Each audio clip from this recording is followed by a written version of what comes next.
جی آج میں پڑھ رہی تھی کہ 50 greatest leaders of the world,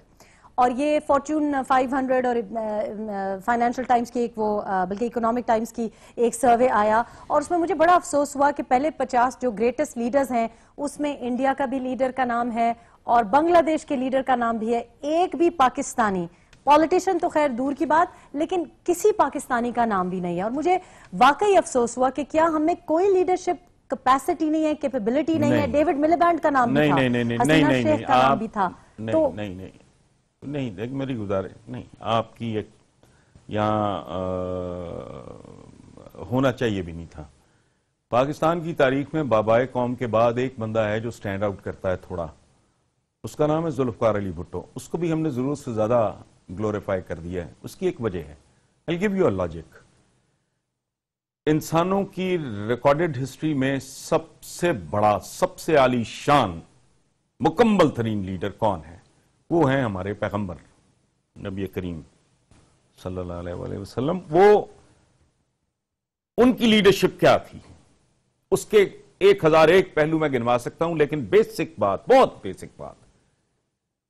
انہوں نے لوگوں کو ایجوکیٹ کیا تھا۔ وہ لیڈر سے زیادہ بڑا، جتنا بڑا لیڈر ہوگا اتنا ہی بڑا ٹیچر ہوگا۔ انہوں نے لوگوں کو صرف ان کے حقوق نہیں بتائے تھے، انہوں نے صرف یہ نہیں کہا تھا کہ بلال تم ابو بکر صدیق کے ساتھ بیٹھو گے، تم ایکولز ہو، نہیں، حقوق کے ساتھ ساتھ فرائض کی بھی بڑی لمبی لسٹ تھی۔ گھر میں کیسے داخل ہونا ہے، کھانا کھانے کے آداب کیا ہیں، بچوں کے ساتھ سلوک کیسے کرنا ہے، فاتح ہو تو مفتوح کے ساتھ کیسے سلوک کرنا ہے، بیوی کے ساتھ کیا سلوک کرنا ہے، پڑوسی کے کیا حقوق ہیں، یعنی ذمہ داریوں کی لمبی لسٹ۔ بھٹو ایک ایسا بدنصیب لیڈر تھا، وہ یہ جتنے بھی گامے ماجے آئے ہیں بعد میں، مائنس بابا قوم محمد علی جناح، جتنے بھی یہ جو سیدھے بھی دے ہیں یہ سارے، ان میں وہ ڈیفینیٹلی کہتے ہیں نا جہاں درخت نہ ہو وہاں رنڈ پردھان ہوتا ہے، حالانکہ رنڈ از نو ٹری، لیکن جہاں کو درخت ہوگا ہی نہیں پتا۔ تو اس لیے ہمیں بھٹو ذرا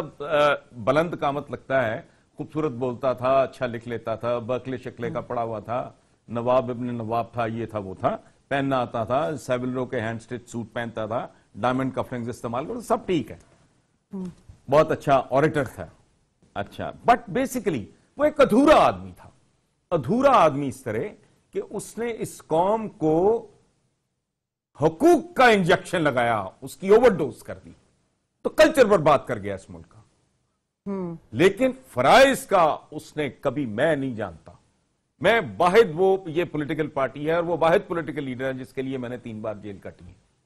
اور پتہ نہیں کتنے اپنے ڈیکلریشن، کتنے کو فائنز اور پتہ نہیں کیا کیا بھگتا ہے ہم نے ان دنوں میں۔ لیکن آج ظاہر ہے حسن نثار صاحب ایسے بہت کم ہوتا ہے، لیکن میرا دل چاہ رہا ہے، میرا آپ کی میں بات کاٹ رہی ہوں لیکن میرا دل چاہ رہا ہے کہ آپ کو میں بے ساختہ اپلاڈ کرنا محسوس کر رہی تھی، I'm sure کہ اوپر پی سی آر میں بھی لوگ تالیاں بجا رہے ہوں گے آپ کی بات پہ۔ یہ احساس ذمہ داری، یہ ایسے احساس، میں بہت جینوئنلی اور سنسیئرلی یہ بات کہہ رہی ہوں کہ میں جہاں کہیں بھی جاتی ہوں لوگ مجھے اکثر یہ کہتے ہیں کہ جی آپ سیاست میں آ جائیں گی، آپ یہ کر لیں گے، اور میں ان سے یہ پوچھتی ہوں کہ بیٹا آپ میں کیا کمی ہے؟ یہ ہم اپنے بچوں کو، اپنی نئی جنریشن کو کس طرح احساس ذمہ داری بتائیں، ہم کس طرح یہ جو کرپشن کا بھی یہ جو مسئلہ ہے، مرض ہے، اس کو تبھی ہم کریکٹ کریں گے نا جب سب مڑ کے دیکھیں گے اور کہیں گے کہ یہ غلط کام ہے، اس کو بری نگاہ سے دیکھیں۔ یہ ہم میں احساس ذمہ داری اپنے گریبان میں جب تک ہم جھانکنا نہیں سیکھیں گے، کیسے ہم کسی کو کریکٹ کریں گے؟ What is the solution here کہ ہم ینگ لیڈرز بنا سکیں، بتا سکیں کہ یہ کیوں آج آپ نہیں ہیں لیڈرشپ کوالٹیز؟ اس میں ریحام ایک پرابلم ہے، وہ یہ کہ آپ غور کریں، آپ کو اس معاشرے میں ایک چیز کا قحط نظر آئے گا، ہر بندہ پاپولر بات کرنا چاہتا ہے، whether he or she is your political leader، کوئی انٹلیکچوئل لیڈر ہے آپ کا، کوئی ریلیجس لیڈر ہے، وہ پاپولر بات کرتا ہے۔ مثلا مجھے شرم آتی ہے ان سیاستدانوں کے کیلیبر کی، all of them، ہم عوام کی امنگوں کی ترجمانی کریں گے، یہ اوقات ہے ان کی۔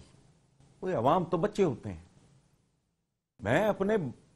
حاتم ہاشم کی امنگوں کی ترجمانی کروں گا، وہ تو کہیں گے ہر وقت ویڈیو گیمز ہوں،